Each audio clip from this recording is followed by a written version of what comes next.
Mao ni ang mga bato nga gihatag sa treasure hunter.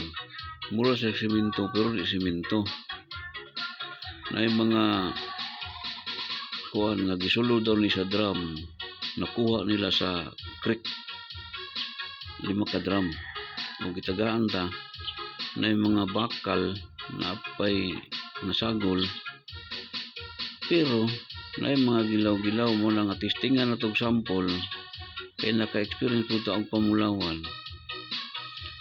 atong sampulan niya tanaw na to og nabanay kay unsa ka importante kay gisud mga drum nga gagmay nakuha sa treasure hunter og naglibog sila kung saon mo nang gipatestingan sa tuwa mo lang atong gidugmok.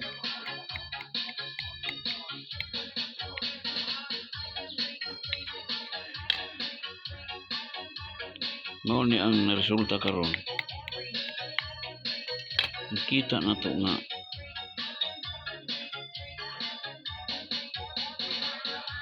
daghang kan gilaw-gilaw. Pero di na to ma-prove og lawan kay kung madugmok sa puti man og di madugmok na yelo.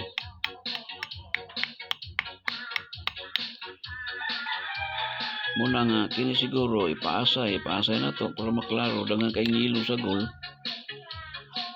So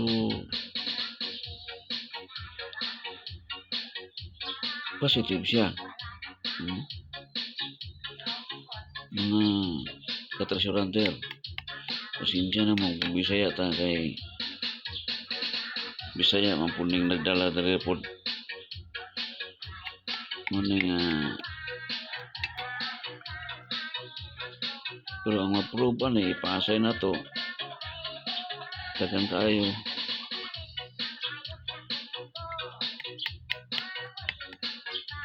Kung mapino na siya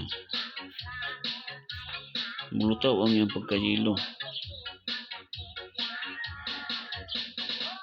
Namilit sa kuan dili maanod bayad tubig, dili gid basta maanod og imong kuan tubig. Mupilit siya sa butas o diri sa bakal.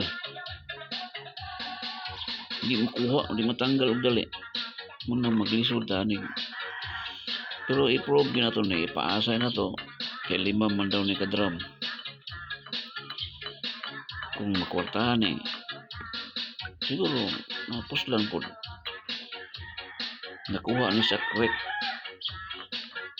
sa mga treasure hunter hantod ka wa mahalin kay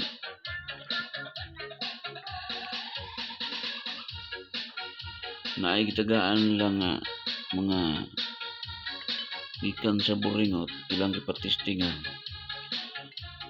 unsa man nga niingon magwalay sulod pero nagsigig pangayo mo to nga gitaguan nila. Muna kita giduulan atong natay katabang ani testingan nato.